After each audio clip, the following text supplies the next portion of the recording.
south of Lubbock, Texas.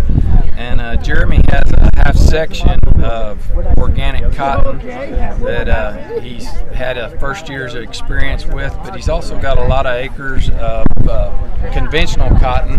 And Jeremy, what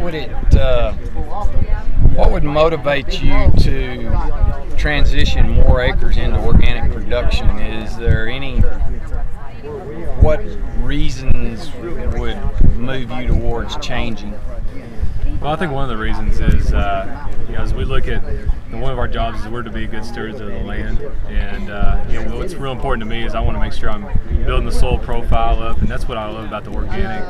Is we're putting organic matter back into the soil, and it's making it quality soil where we can grow good crops and sustainable crops for the future, and that's one of the things that I'm really interested in about organic.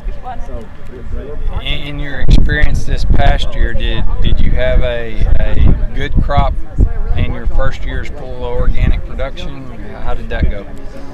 This first year has been really good. One of the things that we're concerned about being organic is weed infestation, and we were able to control weeds and stay on top of them. And it's been a lot of fun because it's a little bit of a challenge, but at the same time, it's fun to use natural products like the compost and see what they can do to increase our yields. And it's really been an exciting time and an adventure. From a management standpoint,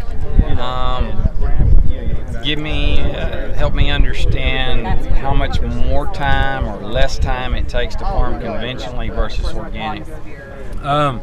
Organic it's a lot more labor intensive. We're trying to really stay on top of those weeds, and so that means as soon as we see little ones coming up, we want to get out there and get them before they go to seed, and so that takes a lot of labor, whether it's hoeing, whether it's going through the field with a field cultivator, whatever it is. And so it takes a little bit more work, but at the same time it's a little bit more rewarding, because you really feel like you're putting a lot of labor into it, a lot of sweat labor, and I tell people my organic cotton is my baby, because I feel like I'm babying it all the time, versus conventional where we just we put out a chemical that will kill off the weeds. We can take care of it in a matter of minutes, and so it is a little bit more labor intensive, but at the same time I feel like the reward for just putting a lot of work into it, it's very rewarding.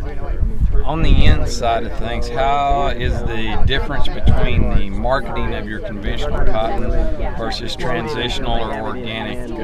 What is your relationship to the end users on your conventional? Yeah, well, that's what's also been awesome about this organic cotton is it's really getting to know the people that are involved in the I guess from the grower standpoint all the way up to the buyer. In conventional cotton, we just sell it on the open market, don't really know where it goes, but on this process, getting to meet our buyers has been a lot of fun, because we take a lot of pride in what we grow. We're not just growing a product. It speaks. That is, like any company, that's who we are, and so it speaks a lot to my operation, and I like for a buyer to be pleased with what we're growing and what we're putting out there, and so I really also enjoyed that aspect of it.